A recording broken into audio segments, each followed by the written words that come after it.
Hi everybody, I'm Jack the Rambling Raconteur, and over the past month-ish, I think it's been 26 days, I was reading one story each day from this book, Store of the Worlds by Robert Sheckley. They're science fiction stories, and they're mostly from the 1950s. There are just a few that are from the 1960s, and in fact the later 1960s, 66, 67. Excellent, excellent, excellent volume of stories.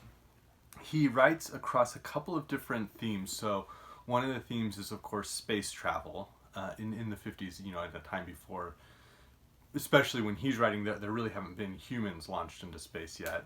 Later on there would be.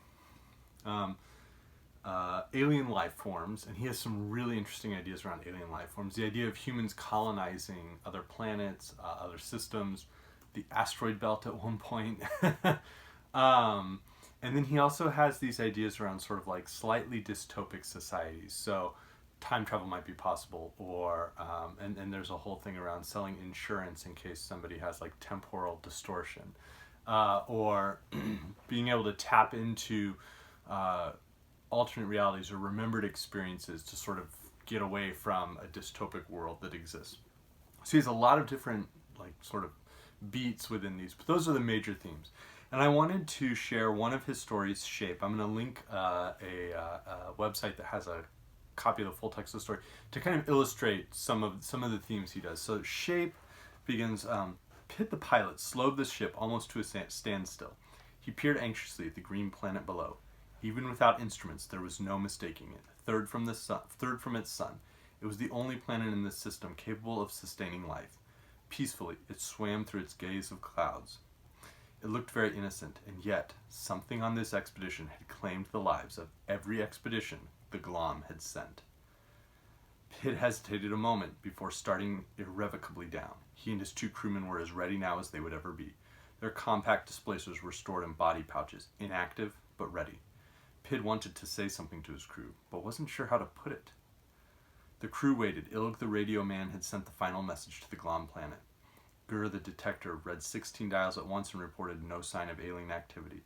His body surfaces flowed carelessly. Pitt noticed the flow and knew what he had to say. Ever since they had left Glom, shape discipline had been disgustingly lax.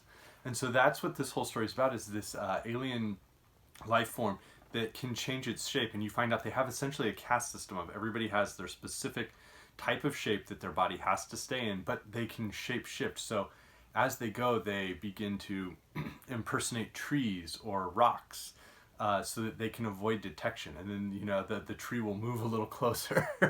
And so there's a really simple, basic, science fiction theme here with this alien life form. And here's what it does. We're introduced to all of that very, very quickly. They're on this planet. So let's find out what they're doing. Ages ago, the Glom had spent their store of radioactives spreading throughout their neighbor worlds, occupying the ones that they could live on.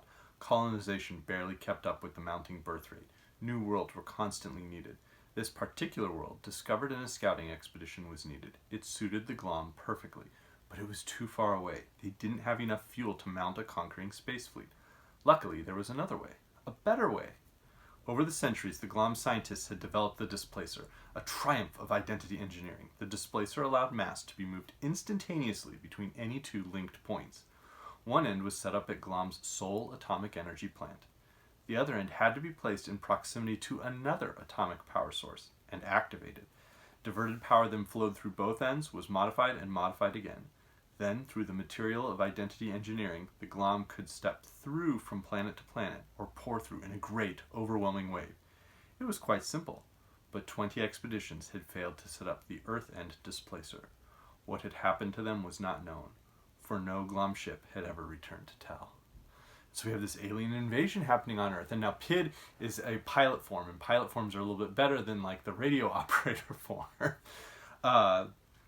And so there's this whole question around, like, Pid refuses to change his form. He is a pilot. He doesn't even want to go pretend to be a tree because he doesn't feel he's meant to do that, and spy, like to get close to this atomic plant where they're going to put this displacer here on Earth. But his two comrades have what are essentially lower caste shapes, and they just want to kind of be everything. And so there's this question of like, how have 20 of these Glom expeditions with these shapeshifters not been able to find any success, not been able to survive? And we're treated to a really interesting story. There's some discussion dialogue between the characters. I'm going to read the last paragraph. I don't know, it's not a spoiler, but it's a hint. There was only a great white bird out there, flapping awkwardly, but with increasing strength, trying to overtake a flight of birds in the distance. And so Sheckley gives us these stories that are most of them are very short. They're about 10 to 15 pages.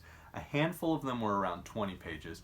He has one where a man goes to a planet all on his own because he's just so unhappy, and then realizes that he's very bored, so he starts carving statues. He plants things, he does all these things on this little beach he has, and then suddenly a spaceship that's much older than he is lands on the planet, and they of course come out with like machine guns, and they're worried about the aliens that live there, and they want to colonize this planet. He's like, well, I'm the only person here, and they're convinced that there's an entire civilization they're going to have to fight, and it's this one guy who's just trying to survive and happens to be attracted to one of the new colonists.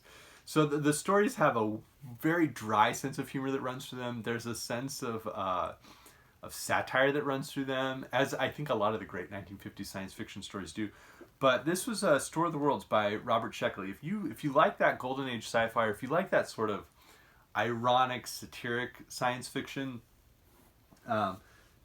this is a great book to read. I don't have the dust jacket for this, but some of the stories remind me a little bit of the early science fiction works of George R. R. Martin. This is his Dream Songs Volume 1. The dust jacket was used for a school project at my mom's school years ago and did not survive. But some of his early science fiction stories, Night Flyers, A Song for Laia,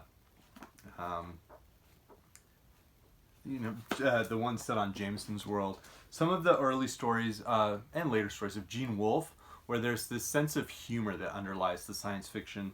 And then, I don't know if too many people have heard of Joan Vinge, but her collection Eyes of Amber reminded me quite a bit of this, where there's one where the title story has a character who's trying to basically play a symphony on an alien world through some, if it was telepathy or technology, but it's a really interesting story. So this was Robert Sheckley. I had never heard of Sheckley, and I'm so glad I read this volume. Thank you, everyone.